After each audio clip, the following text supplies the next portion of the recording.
steeping. As you know, if you ever come to tea at my house, you get a little bit of a history lesson. And today we are celebrating Jane Austen's garden. And in the centerpiece, you will see the hydrangea, which is sort of the bluish purple full-headed, yes. And then of course, old-fashioned roses and carnations. You can also find pinks and dianthus. And the chamomile, for our dessert course, we'll actually be having chamomile tea. So you guys can try that. You just, as long as it's culinary grade, meaning no pesticides have been used on it, you just let the blossoms dry, and it's more of a tincture. So if you look on the back of another little party favor, this is what the chamomile blossoms look like when they're dried. And it says, "At last a tincture to soothe Miss Bennet's poor nerves." And then it gives you the instructions. And this is enough for 1 cup. So you'll be able to try that at home later. The table setting, I know that a great majority of you know that the title of the Regency era came from the Prince Regent. King George, also known as Mad King George, had an illness that made him lose his mind a little bit. So his son, who would also later become King George, but was Prince George, became the regent. So he made the decisions in his father's stead. Now, he was quite the dandy, and he loved to spend money. And one of the exorbitant purchases that he made, which is still used by Queen Elizabeth today, was a place setting of solid gold and beautiful crystal that was hand cut. Glassware has been in existence since the time of the Romans, but it really came into fashion with cut crystal during more the 1700s. You would see that. So they definitely had beautiful cut glass crystal. At that time it did have lead in it, so for individuals that kept their liquors in decanters made of lead, and happened to be a bit alcoholic, they could possibly get lead poisoning, which also alters your state of mind a little bit. But I, alas, could not afford to give you solid gold place settings. I apologize.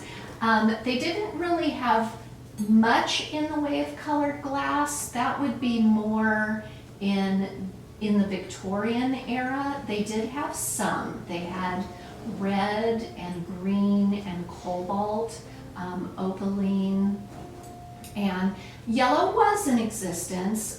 This is actually antique dishware. It is from the Depression era, so it's only 100 years old, but the pattern on it, you would have definitely seen it, something similar in the cut crystal. So I thought that would do well in lieu of your solid gold plates.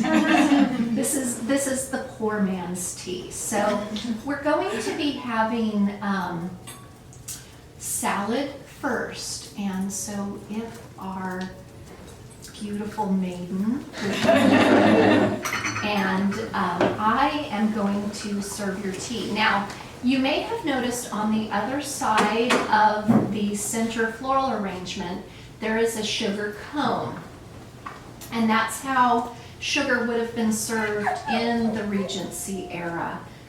They would have shaved or used a grater. Dixie, would you mind showing Michelle what it would look like? So it's a little bit messy to serve it that way, so I actually also have sugar cubes on the table. We have, Coney is a puppy and we're still training him, so you'll hear him in the back. So I will go ahead and, this is Earl Grey. Would you like a bit of tea? Sure, thank you. And then if you Oh, but my goodness. Yeah, mine rides up Like- the city. I know, I need to tie it down. If you would like cream or sugar, we can pass that around. Sure. Yes, that's also Earl Grey. Your mom is the tea mistress. Just add that in. And so for our first course, this comes from the Dinner with Mr. Darcy cookbook. And one of the famous dishes in the Regency era was Salmagundi salad. And the first layer would have been anchovies. Now, I did buy some anchovies, so if anybody would like to add that to their salad, you know, adventurous, then we will bring in the anchovies. And then the next layer is various lettuce leaves. It has grapes, apples, a bit of chicken, and because they didn't have refrigeration, they pickled and canned a lot of their vegetables. So you have pickled onions on the top. So if that's not your thing, you can easily remove that. And then these are quailed eggs that are pickled. And I did actually, they're a bit spicy. So, but I'll go ahead and get the anchovies for those who are adventurous. Yeah. Yes, would you pass me the sugar? Let me get you the little spoon. Yeah. That's sugar, this is salt. I don't know why. Yeah, be careful. There you go.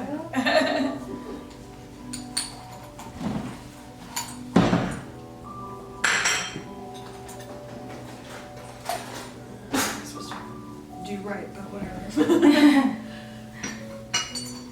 Are we going the wrong way? Interesting. Is there really a wrong way? No. But I. Now, they do have bones, but they're very delicate. Oh, so that's why we'll be out. No bones. Yeah. So I'll give it a go. Laura's gonna try. I'll take I'm gonna try.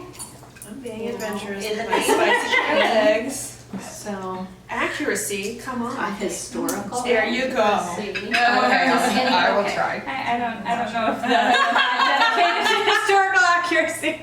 Well, you know, and Tiffany probably knows this a little bit better than I do. Is there anybody else that was interested in some anchovy? Chickens. It looks like somebody is. Yeah. Somebody's very I know, I interested. just worry about the bones with them. Right. Oh, And yeah, does oh my anybody gosh. need any sugar or cream for their tea? I think we already mostly took care of that. Okay, great. Yes. So underneath your plate, you will find your extra large napkin. And that would have been standard during the Regency era. And it would have actually, if you wanted to tuck it into your décolletage, that would have been, ladies actually had bejeweled clips that they would wear. Interesting. Something I knew. Yes. So, and interestingly enough, Salmagundi didn't have any type of dressing. So you just, I guess maybe because of the pickled and Flavors. I was expecting it, because I also looked at some other recipes and none of them had it, and I thought that was a little bit strange, because of course they would have had oil and vinegar.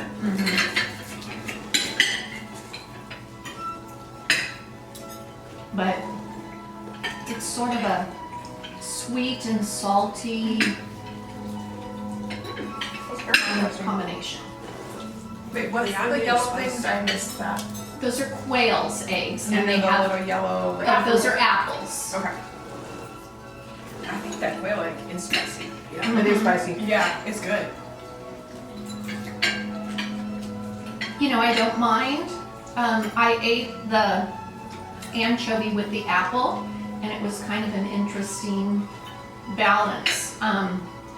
In some of her letters, was it when Jane moved to Bath that she had an abundance of seafood at her disposal? I don't Do you know know, off the top of Tiffany? my head. Well, I will look into that and let you guys know. This video that we're making is for Jane Con, which is organized by Bianca Hernandez, and it's going to be in July. So it's celebrating all things Jane Austen. I know you're planning a video as well, aren't you?